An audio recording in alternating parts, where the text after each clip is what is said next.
14 नवंबर 2020 शनिवार का दिन कार्तिक मास के कृष्ण पक्ष की अमावस्या तिथि होगी और 5:28 शाम से सनातन हिंदू धर्म में विश्वास रखने वाला हर एक भक्त तन मन धन से माता महालक्ष्मी की उपासना में संलग्न होगा। पर पूजा से पहले माता लक्ष्मी को अपने घर बुलाने के लिए, उन्हें रिझाने के लिए अपने घर को साफ सुथरा रखना बहुत जरूरी है। उम्मीद करती हूँ कि आपने दिवाली की जो साफ सफाई है वो शुरू कर दी होगी और दिवाली की तैयारियों में आप लग गए होंगे। वैसे तो इस बार जो दिवाली है उसे कोरोना नाम का ग्रहण लग गया है, लेकिन फिर भी दिवाली हमें यही तो सिखाती है कि हमारी रात कितनी भी काली क्यों ना हो, कितनी भी गहरी क्यों ना हो, प्रकाश के सहारे वो कट ही जाती है। और इस दिवाली मेरी यही प्रार्थना है कि ये दिवाली आप सभी के दिलों को रोशन करे और साथ में जो सोने की चमक है वो आपकी तिजोरियों को भरती रहे। इस आर्थिक तंगी के दौर में मुझे आचार्य चाणक्य की एक बात याद आती है, यथा चतुर्भिः कनकं परीक्षते निघर्षणं छेदन्तापदारिणेः तथा चतुर्भिः पुरुष परीक्षते त्यागेन शीलेन गुणेन कर्मणा। आचार्य चाणक्य कहते हैं कि जिस प्रकार असली सोने की जो परख होती है वो उसे घिस कर, तोड़कर, गर्म करके और पीट कर होती है, उसी प्रकार से जो अच्छा मनुष्य होता है उसकी जो परख होती है वो उसके ज्ञान से होती है, उसके कर्मों से होती है, उसके गुणों से होती है और उसकी विनम्रता से होती है। तो अगर इस समय जीवन आपको तोड़ रहा है, पीट रहा है, बहुत तपा रहा है, तो यही समझो कि असली सोना बनके इसमें से निकलोगे। मैं गुरुमा रुक्मणी शनिपीठ मंदिर ईस्ट पटेल नगर नई दिल्ली से आप सभी के सामने आज उपस्थित हूँ, क्योंकि अगर हो माता लक्ष्मी को आपने घर बुलाना तो इन 11 चीजों को बाहर फेंक आना। सबसे पहली चीज जो आपको घर से बाहर निकालनी है वो है धूल मिट्टी। बिल्कुल, माता लक्ष्मी एक ऐसी देवी है जिन्हें धूल मिट्टी कतई पसंद नहीं है। जो भी मनुष्य स्वच्छ नहीं रहता, तन से, मन से या अपने घर को, अपने आसपास की जगह को वो स्वच्छ नहीं रखता, तो माता लक्ष्मी उसके यहाँ कभी वास नहीं करती है। तो अपने घर की जब भी सफाई करें, आप बिल्कुल कोने कोने से धूल मिट्टी का एक भी कण वहां नहीं बचे, इस प्रकार से सफाई करें। ये जो मैं आपको आज बात बता रही हूँ, मैं जानती हूँ ये कोई नई बात नहीं है, आप सभी जानते होंगे और आपने अपनी दादी को, माता को, नानी को और अपने पूर्वजों को ये सब करते कहते सुना होगा। लेकिन फिर भी हम भूल जाते हैं, क्योंकि हमारे इस जीवन की आपाधापी में, भाग दौड़ में कहीं ना कहीं जो हमारी संस्कृति है वो लुप्त होती जा रही है और इसी कारण हम परेशान हैं। वरना हमारा ही देश है, हमारा भारत है, जो सोने की चिड़िया कहा जाता था, जिसे पूरी दुनिया लूटने के लिए आई जाती थी, क्योंकि इसमें बहुत कुछ खास था। उसी संस्कृति को दोबारा याद दिलाने के लिए हम जैसे संतों को बार बार आना पड़ता है और आपको याद लगाना पड़ता है कि अरे भैया, अपनी संस्कृति को याद रखो, अपने कल्चर को याद रखो, उसके हिसाब से काम करो। बिकॉज जो हिंदुइज्म है, it is a way of life. कोई ये रिलीजन नहीं है, ये कोई ऐसी चीज नहीं है जो आपके ऊपर थोपी जाती है, ये ऑर्थोडॉक्स विचार नहीं है, ये this is a way of life. अगर आप इसे अपने जीवन में उतार लोगे तो आपका जीवन बेहतर होने लगेगा, क्योंकि युगों युगों से जो हमारे ऋषि मुनि हैं उन्होंने इन चीजों की खोज की है। तो सबसे पहली चीज जो घर से बाहर फेंकनी है वो है गंदगी। किसी भी प्रकार की कोई भी गंदगी हो, जो भी धूल मिट्टी हो, हर कोने कोने से उसे बिल्कुल साफ रखिए, तभी माता लक्ष्मी आपके यहाँ आ सकती है।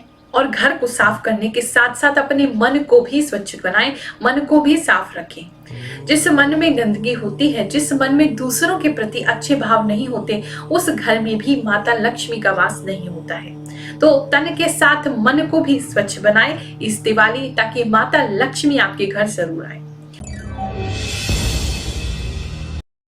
दूसरी चीज जो है, जो आपको अपने घर से बाहर फेंक देनी है, वो है खंडित मूर्तियां।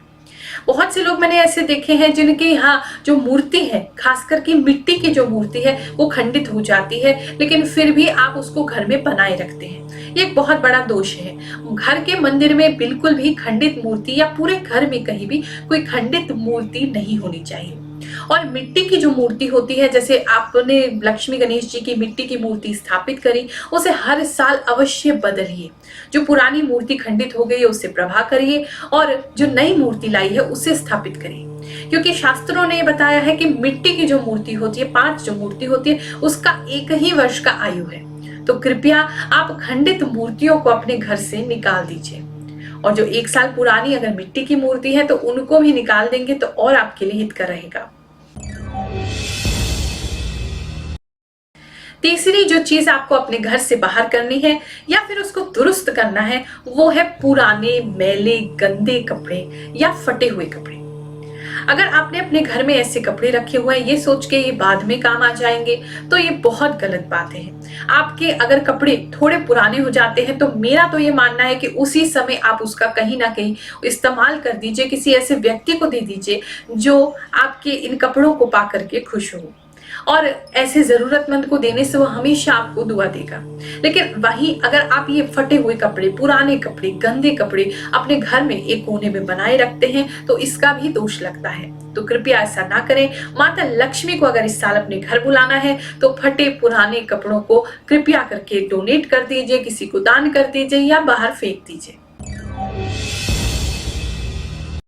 बंद घड़ी, और आजकल ये और ज्यादा बढ़ता जा रहा है। क्यों? क्योंकि हम अपने लैपटॉप में, कंप्यूटर में, मोबाइल में टाइम देखते हैं, और जब हम बार बार इन चीजों में टाइम देखते हैं तो घड़ी को कोई देखता नहीं है। तो घड़ी लगी हुई है लेकिन उसमें सेल ही नहीं, चल ही नहीं रही, रुकी पड़ी है, पड़ी हुई है।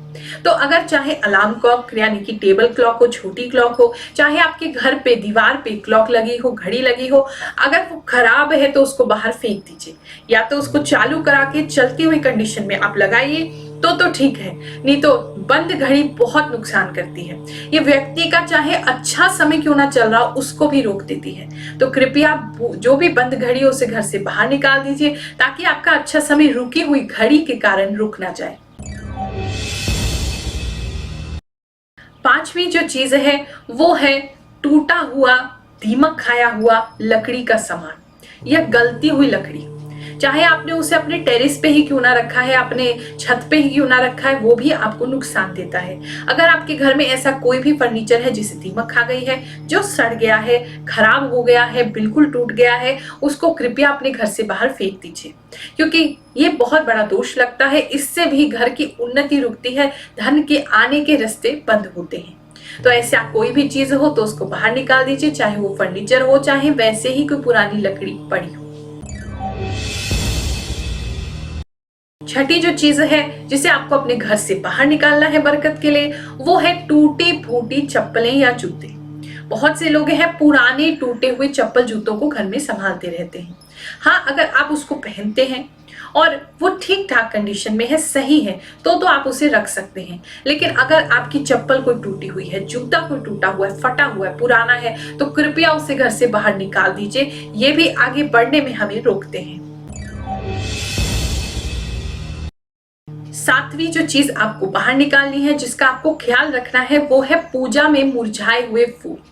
बहुत से लोग पूजा करते हैं, भगवान को अर्पित करते हैं फूल इत्यादि, लेकिन वो उठाना ही भूल जाते हैं। मैंने देखा है पिछली दिवाली से, किसी के मैंने शॉप में देखा था, पिछली दिवाली से जो अब दिवाली आएगी तब तक वो फूल वैसे के वैसे पड़े हुए हैं। कृपया ऐसा ना करें। पूजा हो गई आपकी तो अगले दिन उसको कृपया बाहर हटा दीजिए, क्योंकि सूखे हुए फूल जो होते हैं पूजा घर में या फिर आपके घर में, वो बहुत नुकसान करते हैं। सूखे फूल, सड़े हुए फूल, गंदे फूल, इन सभी को हमें बाहर निकाल देना चाहिए। और साथ में अगर आपके यहाँ कोई ऐसा पेड़ पौधा है जो सूख रहा है, खराब हो रहा है, सड़ रहा है, उसको भी कृपया बाहर फेंक दीजिए, वो भी बहुत नुकसान करता है। बहुत से लोग हैं मनी प्लांट लगा लेते हैं घर में, लेकिन उसकी जो बेल है, उसके जो पत्ते हैं, कुछ कुछ सूखने लगते हैं। तो कृपया उन सूखे पत्तों को हटाइए। ये भी एक कार्य है। सूखे पत्तों को घर में नहीं रख सकते, सड़े हुए गले हुए पत्तों को नहीं रख सकते हैं, और ऐसे ही सूखे फूल को तो कतई नहीं रख सकते। 8वीं जो चीज आपको करनी है वो है मकड़ी के जाले। हर जगह अपने घर में कोने कोने में देखिए, ऊपर तक, नीचे तक, हर जगह कहीं भी मकड़ी के जाले नहीं होने चाहिए। क्योंकि अगर मकड़ी का जाला लगता है और काफी समय तक लगता रहता है, चाहे आपकी नॉलेज में है या नहीं है, तो राहु का दोष घर में आने लगता है, हमारे कार्यों में रुकावट होने लगती है। तो कृपया इस बात का ध्यान रखिए कि आपके पूरे घर में कहीं भी मकड़ी का जाला नहीं बने, और बने तो आप बहुत जल्दी उसे साफ कर दें, लंबे समय तक वो ना बना रहे। 9वीं चीज जो आपको बाहर करनी है, जो बहुत खास है, वो है अंधेरा। आपको अपने घर के किसी भी कोने में अंधेरा नहीं रखना होता है। जैसे बहुत से लोग हैं, उनके घर में एक कबाड़ का रूम होता है, स्टोर रूम होता है, जहां वो बहुत सारा सामान ऐसे भरते रहते हैं और उसमें ना तो सफाई होती है और ना ही वहां रोशनी होती है। तो अगर आपके यहाँ स्टोर रूम है भी तो कृपया उसे अंधेरे बंद कमरे की तरह मत बनाएं, उसमें लाइट जरूर लगवाएं, लाइट का प्रोविजन लगाएं, क्योंकि माता लक्ष्मी को अंधेरा नहीं पसंद है। तभी तो हम दिए रोशन करके उनको बुलाते हैं दिवाली के दिन। तो इसलिए इस बात का ध्यान रखें, अगर आपके घर में ऐसी कुछ जगह है जहां एक स्टोर रूम है, कबाड़ घर है या ऐसा जहां आप वेस्ट सामान रखते हैं, तो उसे प्रॉपरली सेट करके रखें और वहां पर रोशनी की व्यवस्था जरूर करें। अंधेरा बंद किया हुआ कमरा आपके घर में नहीं होना चाहिए। 10वीं जो चीज आपको अपने घर से बाहर निकालनी है वो है खाली परफ्यूम की बोतल। माता लक्ष्मी को वैसे तो परफ्यूम बहुत पसंद है, अच्छी सुगंध उनको बहुत अच्छी लगती है, वो भी खासकर जैस्मीन, मोगरा, इस तरह की खुशबू उन्हें बहुत अच्छी लगती है। लेकिन बहुत से लोग ऐसे हैं परफ्यूम तो इस्तेमाल करते हैं और खाली बोतलें उनके यहाँ रखी रहती हैं। तो कृपया आज ही उन बोतलों को बाहर फेंक दीजिए, ये भी अच्छा नहीं होता है। और 11वीं चीज जिसका आपको ख्याल रखना है वो है टूटे हुए गमले। घर के बाहर आपकी कोई भी टूटा हुआ गमला नहीं होना चाहिए। अगर कोई गमला टूट गया है तो या तो मिट्टी में ही आप उस पौधे को गाड़ दीजिए या फिर आप साबुत ऐसा गमला लीजिए जिसे आप घर के बाहर रखें। बिल्कुल भी कोई टूटा हुआ गमला बाहर आपके घर के नहीं होना चाहिए।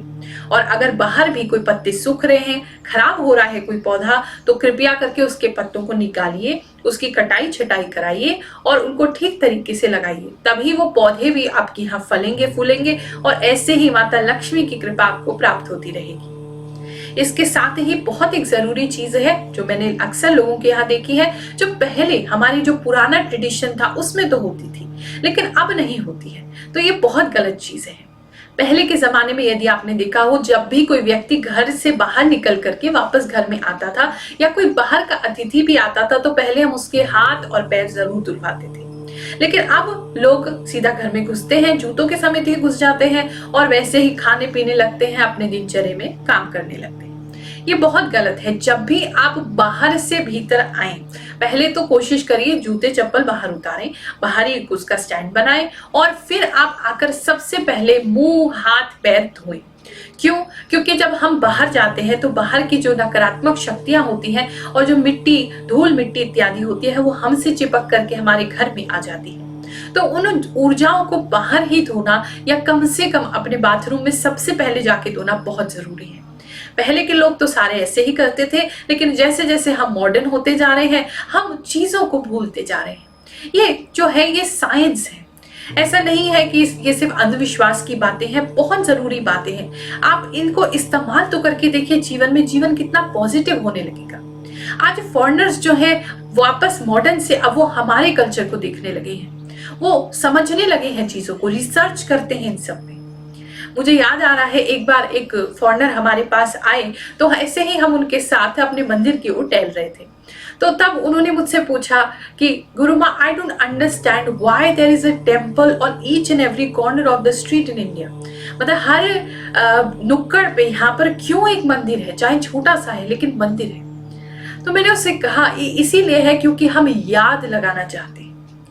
हमारे जो पूर्वज थे उन्होंने मंदिरों को निर्माण करवाया और हमारे अंदर वो संस्कृति डाली, हमारे अंदर वो डाला कि हर जगह मंदिर होना चाहिए, भगवान की मूर्ति, भगवान का नाम, भगवान के प्रतीक चिन्ह हर ओर होने चाहिए। केवल मंदिर नहीं है ये हमें याद लगाने के लिए कि हम इस दौड़ भाग की जिंदगी में भूल ना जाए कि वास्तव में हम यहाँ क्या कर रहे हैं और वास्तव में इस संसार को हम नहीं चला रहे हैं, वो चला रहा है।